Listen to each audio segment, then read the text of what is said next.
Welcome back to our series on women in the Bible, profiling all the women in the Bible, 70 of them. So make sure that if you're coming in now, you look for the other episodes because we're going through all of them. Lady number 12 is the Samaritan woman at the well. Like they have to mention, like it's not just a Samaritan woman, but it's a Samaritan woman at the well. This lady, she was never named, and she lived at a time when women were the lowest, like compared to men and whatnot. They were just like at the bottom of the nation, and I think that is good as background information for us to understand. And she was also, I'm told that at the time that this her tradition or where she came from, the women, like Samaritan women, were not like superior. They were not superior like compared to Jews. So it was like Jews at the top in Jewish women and then Samaritans at the bottom. So there was this hierarchy going on there. And this was a woman that apparently she went to draw water midday, noon. You know why the Bible is saying it? I heard some pastors talking about it, so let me give it to you. Apparently women were supposed to draw water like early in the morning or in the evening, right, at that time, not during the day, like midday and stuff like that. And apparently some theologians believe that she went to draw water like in the middle of the day because she was trying to get men, because that is the time that the men would be by the well or something like that, or that women didn't want to be around her, so she had to go carry water at a time when she wouldn't have to interact with people, or where she'd have to stand out as the only woman in the environment. So you can imagine the type of life that she used to live. And then apparently she was an outcast. She was a social outcast, like nobody wanted to hang around with her. She was known for a particular type of behavior. So, but just put that in your mind that she was a social outcast. So what are one of the virtues that we need to learn about women is from this Samaritan woman at the well is that she could ask Jesus questions, okay? Something that I believe indicates boldness. You know, like, why would you say you would give me water? Why would you say?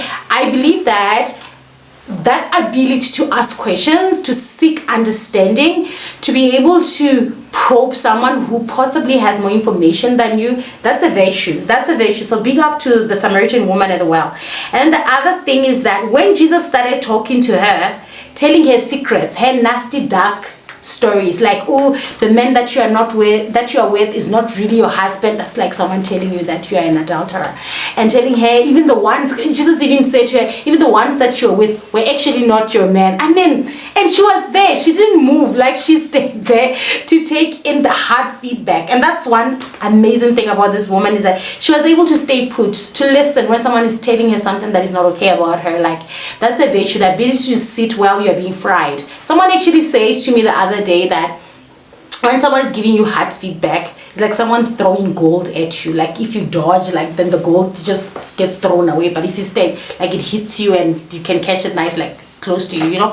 So you can imagine she knew that from a wisdom place, from a wise place. And number 3, she did not waste time after she was converted.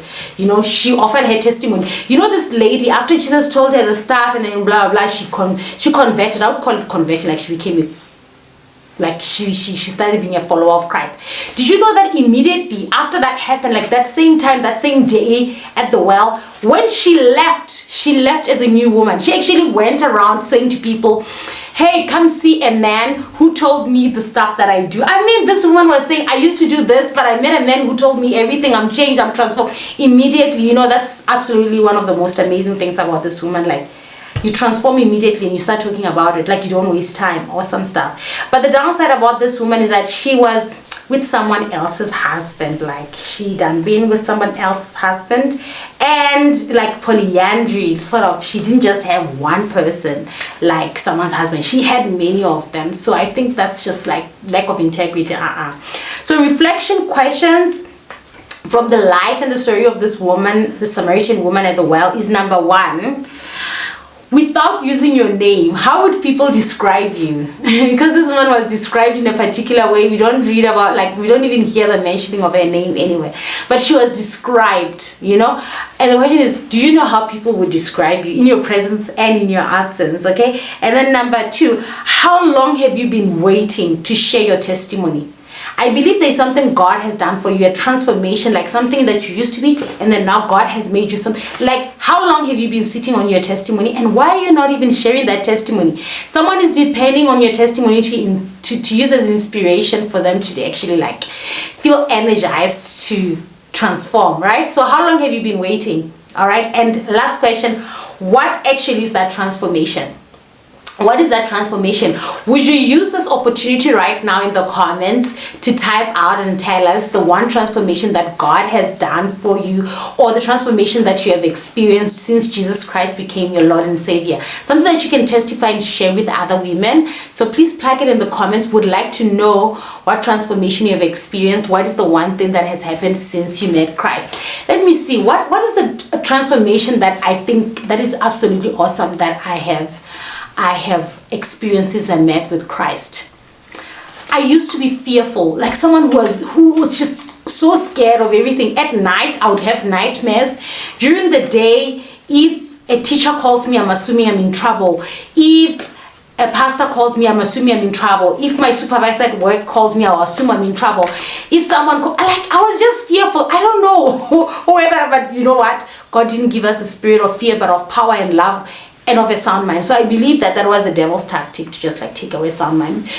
And that is a transformation. And you know, I need to share that, because if it wasn't for God like transforming me that way, I don't think I would be sitting here bold enough to actually shoot this episode. By the way, did you know that I know right now that I'm not perfect? What I'm doing right now, like, it's not perfect, but I'm still going ahead doing it, because despite the imperfection, I think just the fact that someone who used to be so fearful is standing here is a testimony that can transform someone's life. So please share your testimony, plug it in the comments, and let us know what is the one thing that you can share with a woman here and now that's a transformation that can maybe inspire transformation. I think we should hold ourselves up and help each other's goals, right? Until the next episode, goodbye.